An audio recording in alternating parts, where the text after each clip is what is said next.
6 octobre 2017, Wuhan, Chine. Après un summer split ayant trié les équipes sur le volet, nous retrouvons l'élite de chaque région dans un affrontement pour le titre ultime. La phase de groupe des Worlds sera l'arène qui accueillera des équipes toutes plus mythiques les unes que les autres et verra s'affronter des joueurs cherchant à inscrire leur nom dans la légende.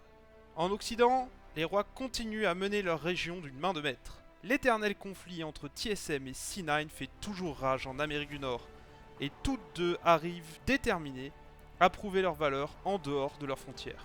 De leur côté, les deux empereurs européens, Fnatic et G2, en guerre perpétuelle pour la domination de l'Ouest, se jettent dans une nouvelle bataille contre le reste du monde pour tenter de les dominer tous. Tandis qu'à l'Est, le tonnerre gronde.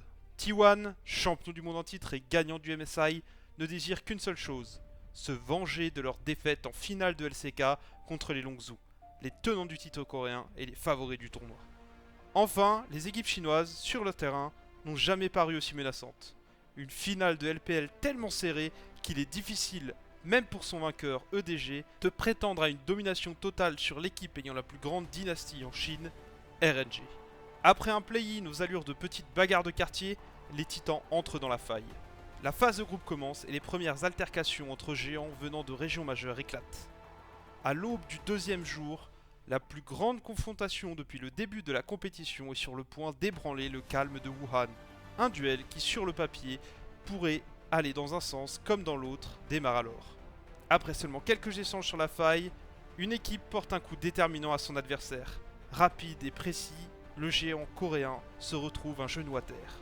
Dos au mur, face à un adversaire aussi intelligent que puissant, seul un éclair de génie, une intervention divine pouvait sauver le guerrier blessé. Et c'est alors que cette intervention eut lieu. La grâce divine illumina l'arène et toucha l'équipe coréenne qui, en un battement de cils, en un frisson, passa de la proie au prédateur, de l'agressé à l'agresseur, du perdant au vainqueur. Je vous laisse avec les joueurs, les équipes, les casteurs, et je vous dis à très bientôt pour un nouvel épisode de Frisson d'eSport. Saving the Drake round, he got two already. Bang is hiding, he's coming. Bang looking to come in, here comes your initiation, there is... Oh my god, there's Shockwave!